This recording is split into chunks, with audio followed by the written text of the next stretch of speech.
Hello everybody and welcome back to my channel. It is Vinky here today with our first true video of 2026. Yes, I taped those other ones, but those were in 2025. You'll even see a Christmas tree in a couple of them. Christmas is over. The New Year's has started. This is the first real one and we feel good about it because 2025 was exceptionally questionable. And so I am ready for 2026 and for good things to happen for you, for me, for everyone. Happiness, health, prosperity, and whatever that means to you. And yes, 4 new scents. And I talked about them in the news at the end of last year. And so what we're going to do is we are going to pick one. Okay, whoa, so here we go. I miss doing this so much. Cloud Daze. Now this is one of the ones I was really excited about trying. It feels so good. I did so many special editions, which I'll do at the end of next year too. But I didn't get to try anything on. This is what I'm about. So this is Cloud Daze. And I think, oh, there we go. So 50 milliliters is going to cost you $160. So the prices have gone up $20. It used to be $140. Now it's $120. It is indulgent and airy. Its fragrance profile is a milky, warm gourmand. This is right up my alley. Its top notes, lemon, juniper, amorous, and heart is makgeolli. Cognac, jasmine, sambac, and base is rice, vanilla, balsam, and dalgona. So Cloud Daze, makgeolli. That's what I guess it means, makgeolli. Interesting. So I didn't know this. In case you do not know, makgeolli is a rice wine, a rice alcoholic drink. It's different than soju. It's very cloudy. It's white and cloudy, and that's basically Cloud Daze. They're saying it's makgeolli. And basically it's like this light, refreshing, alcoholic, like rice drink. I had it while I was in Korea, and as I said in the other video, we were going hiking and we went to this small restaurant and we were the only people there because most people had already eaten. They were so nice to us, but they gave us makgeolli and we were hiking. Not a good look. Look at me becoming all professional. No. There you go.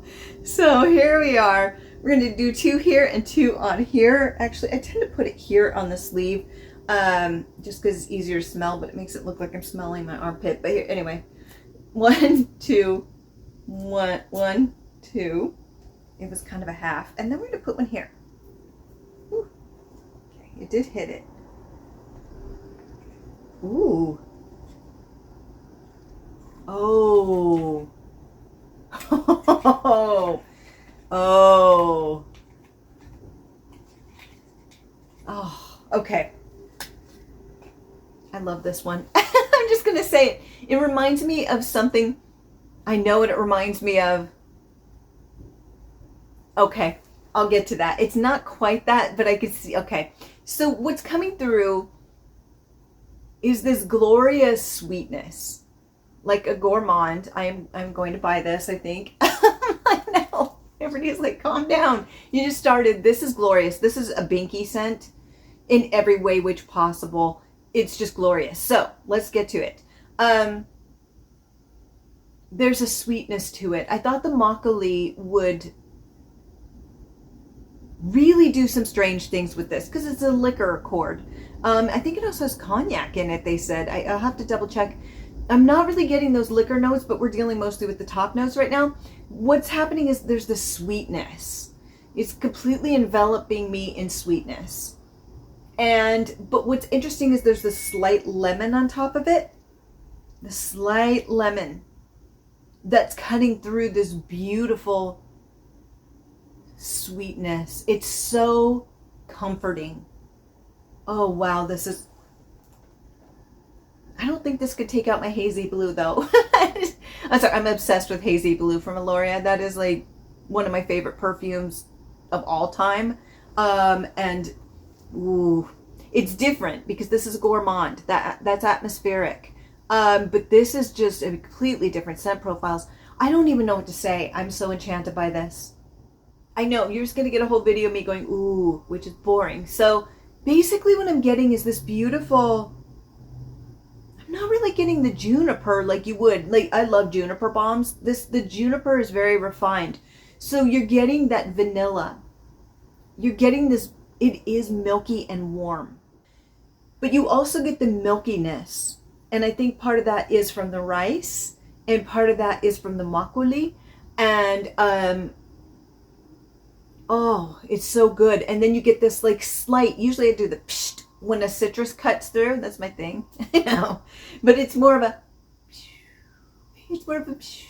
so instead of cutting through with the fierceness, sometimes you'll get those notes like vetiver or, you know, or lemon or citrus or something that just cuts through those heavier notes. There aren't really any heavier notes with this, so that wouldn't really make sense.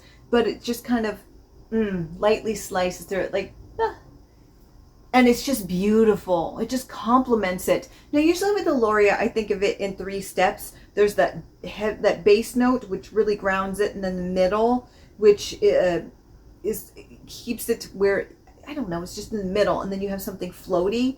I'm not finding that base. It's interesting because it's almost like a pyramid with Elorea is what I find, but this one is not following that. This one will be difficult for those who do not enjoy. My cat just slammed the door open. She hates it when I close the door and she slams it. It scares the heck out of me. And this one's staring at her like, what the heck? I know. So there you go. You're good.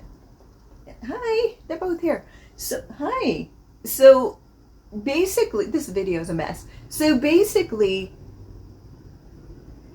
I could see how this could be very cloying for people. If you do not like gourmands or do not like sweet scents, you are not going to care for this too much. And the reason is because it is very sweet. What's interesting is it's light enough to wear in summer, but I think it would be too cloying in summer. So this is something that I would wear more in fall once the weather drops, and spring. So I just think this would be too much sweet. It's very sweet.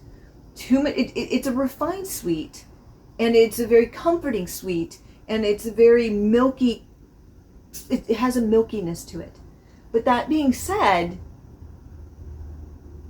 I could see how it could be a little bit cloying and maybe a little bit one note to people. I don't find it to be that. I think it's a complicated gourmand, but I could see if you don't care for them how you would find this to be just But let's try it on the wrist. Ooh, interesting. On the wrist, it's my chemistry though. There's, some of those more daring notes are coming out, like the cognac. You know, not daring, but more bold. There's a little bit of bitterness. A little hint, not bitter, but a little something to dull that sweetness. But part of it is my skin tone. My skin tone is pale. But my chemistry really loves those kind of more challenging notes. But it's bringing up that cognac. I could smell a little bit of something grounding to it. And that's where the cognac would come in. I'm pretty sure it has cognac in it. Yeah, so it's bringing down those light, sweet notes of the vanilla, of the rice, of the makgeolli. And it's kind of dulling it a little bit off my chemistry. It's really beautiful. But let's try it on the clothing. Actually, it's doing the same thing there as well. I can smell the cognac coming through. It's exactly the same on my clothing as it is on my chemistry, which is really, really interesting. It doesn't usually do that, but with this it is. It is staying kind of in that pocket and everywhere that it is. Yep. Interesting. On this, there's a floral coming through.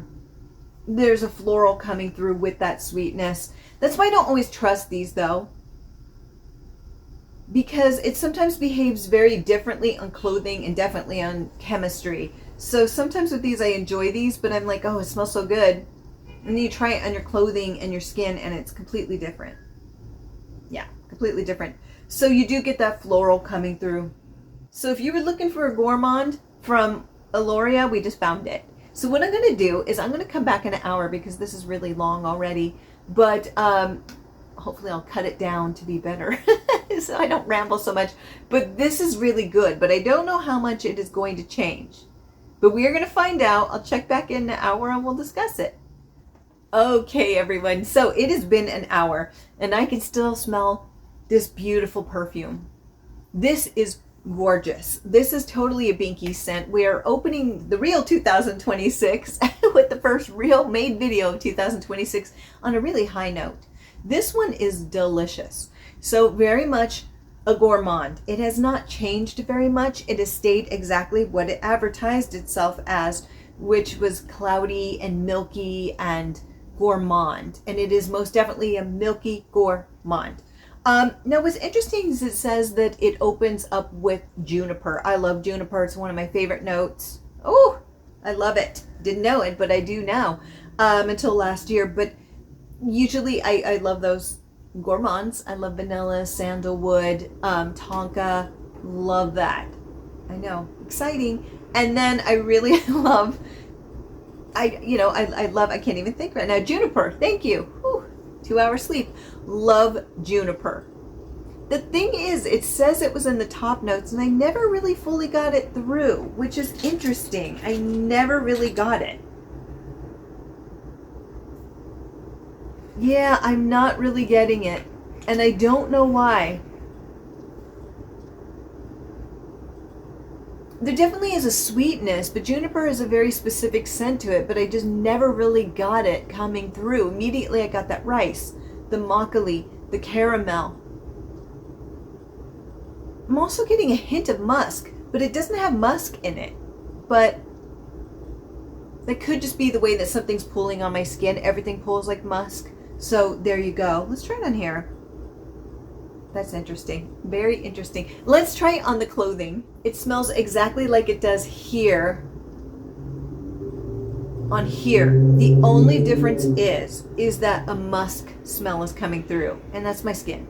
I bathed. I swear. It's just musk always comes out on me with certain notes. Even, I mean, it's just very strange. It says there isn't any, but I seriously am getting a little bit from it. My body just loves those musk smells. So there you go, even though it's not in there. It's a little strange. But again, it's that there's a little bit of that citrus coming through. Again, that light instead of the coming, it's more of a cutting through. So it's this beautiful floaty, cloudy, milky caramel. I can see though, like I said before, how this could be a little bit cloying for some people. For me, no. But I can see how people can see this being a little bit cloying. Because with this, I get more of the jasmine coming through. I get the milky, I get the makgeolli, I get a little bit more of the cognac. Yeah, I do get it on my skin tone too. It's just hair, it's a little bit more cognac heavy. A little bit more of the makgeolli with the rice, and then the rice coming through with the vanilla. The complexity on here is a lot more. Yeah, it's actually not as sweet on this. The complexity is gorgeous on that one. The thing is, it doesn't pull that way on my chemistry and on the clothing. Very interesting. Yeah, so I do love these, but I just feel that they're completely different. And maybe it's because I don't understand the science of it. Again, I'm not somebody in perfumery. I'm thinking of taking some classes though, in where I live, because I would really love to start doing that. I've been obsessed with it since I was a little girl, so why not? But we'll see. But yeah, so what I'm going to do is I'm going to check back in 4 hours and see where this one goes. I don't expect Cloudy Days to change too much. It's not one of those. It's not like, even Hazy Blue stayed where it was. It's not like Chung, which was very morphed a lot. This isn't one of those. This one's very much, I'm here. There you go. So what we're going to do is we're going to check back in 4 hours and see where Cloudy Days is gone. Is that it? Yeah, Hazy Blue, Cloudy Days. Boom. Okay, so it has been 5 hours and we're done with Cloudy Days. So I never did mention that this one basically was, out to here. But the thing is, it's never intrusive because it's a lighter scent. So it's not going to really make anyone go, ooh. You know, it is a little bit sweet though. I will say that if you don't like sweet gourmands, this one may be a bit much for you. Yeah, I could see that a little bit. For me, it's not, but if you don't like sweet gourmands, even though it has a milkiness to it, it's sophisticated. It's a sophisticated gourmand. But that being said, it's still sweet. It still has a little, I can see how this would be cloying in humid weather. I really can, but I love this. But it's still, even after 5 hours, it's still here. And in the past, when I've used Elorea scents, they tend to peter out around the 3.5 hour mark, between 3 and 4 hours. This one's still going strong, and it's beautiful. The thing I will say is it doesn't morph that much. What you see is what you get with this one a little bit. But let's try it on the wrist. That's beautiful. So it definitely has the beautiful milky vanilla, that rice vanilla, that richness, and a little bit of that makgeolli. The cognac you can barely detect, but it's just kind of adding a nutty flavor, not nutty, but a more earthy flavor to bring it down a bit, but it's very slight. I am still getting a little bit of a musk from my chemistry, which is interesting. Yeah, something's coming off a little bit slight musky, but nothing really bad. My body just pulls that. It's not here though, so it is the fragrance. I mean, it's not like I normally smell like musk. I smell like me. But let's try it on the clothing. Interesting. On the clothing, it's a little bit more of a nuttier like scent to it. Something that's a little bit more grounding with that cognac. So it's a little bit more balanced. That's beautiful. But the thing that always comes up is that vanilla. It's always that vanilla with the makgeolli and a little bit of the cognac and that milkiness to it, and rice. Oh, that's so good. But let's try it on here. It is glorious here. What's interesting is you get more of the floral on this, the jasmine. So you get the milkiness of the jasmine, and the milkiness of the rice and the makgeolli and the vanilla. Oh, that is so good. With the hint of the cognac, that is beautiful. This is actually stunning, but chemistry is so different. Interesting. It doesn't pull that way on the notes or on the clothing though, but this is phenomenal. If your body pulls out jasmine, which mine doesn't as much, it's not a prominent note. I'm getting a little bit of it. Yeah, I am getting it, but it's really getting covered by the rice and the makgeolli and the vanilla. If jasmine comes out on you, this is going to be really amazing because it kind of peeks out and complements those other scents that I've been talking about, and the cognac just hums in the background. That's cool. So I wish it smelled like this on me. That little bit of citrus underneath, just that little hum of citrus too. That is phenomenal. Oh. So if we were going to categorize this, which, people, they want to know. Not everybody cares, but some do. So I really do. This is something I would wear in winter too, though it's not really a winter scent to me. I think it does better in that colder weather though. So it's kind of an enigma because I wouldn't wear this in winter, but yet I would, because I think it would fare much better in colder weather or cooler weather. So this would be a lot in a humid area. It'd be a lot. I can see this very much is a gourmand. It's very much sweet. And I can see how this would be a lot for somebody. I really do. So it would fare better in cooler weather. So though I wouldn't consider it a winter scent, I would wear it in winter and fall and early spring, depending where you live. I feel like we wear what we want. I know guys who wear gourmands and it smells delicious on them. Applause. Wear what you want when you want. 2026 doesn't change it. We're doing what we want in that way because it's not hurting anybody, right? So, but if we have to classify it, I can see how people would see this as being more feminine because gourmands in general just tend to be deemed as feminine. Phooey. You wear what you want. But this one is just glorious. And I would not be mad if a guy was wearing this at all. I'd be going, yeah. So there you It smells so good. I just wish that jasmine came up a little bit more in my chemistry, but what can you do? But if I was going to score this one, for the first real review of 2026, we are off to a good start because I would give Cloudy Daze a 9 out of 10. 100%. It is fantastic. As soon as I sprayed it, I knew I wanted a bottle. It does not morph a lot. It stays the gourmand that it is. It's just a sophisticated gourmand. This isn't your Bath & Body Works, and there's nothing wrong with that. I have Bath & Body Works, but this isn't your girly Claire's or Bath & Body Works type of vanilla or gourmand scent. This has a sophistication to it that elevates it beyond that. It's just absolutely beautiful. I love this one. Oof. Oof, that is so good. It almost smells, oof, even smells better there. My gosh, if anyone can pull out those notes, you are one lucky individual. But as always, I always say get a sample because your chemistry is going to be different than mine. But if Jasmine comes through on you with these notes, call me over because I want to snip you. So there you go. And that's it. Now, normally I would do like a cultural note, but I went through all of those when I went through the original Elorea reviews, and I'm not going to be repeating stuff or going through. So these ones, unfortunately, don't. But that's okay because we have fun stuff coming up with the other one that we'll be putting between this one. So that'll be fun. Watch out for K-drama stuff. So, yes. And with that, have a fabulous day, my friends. Bye.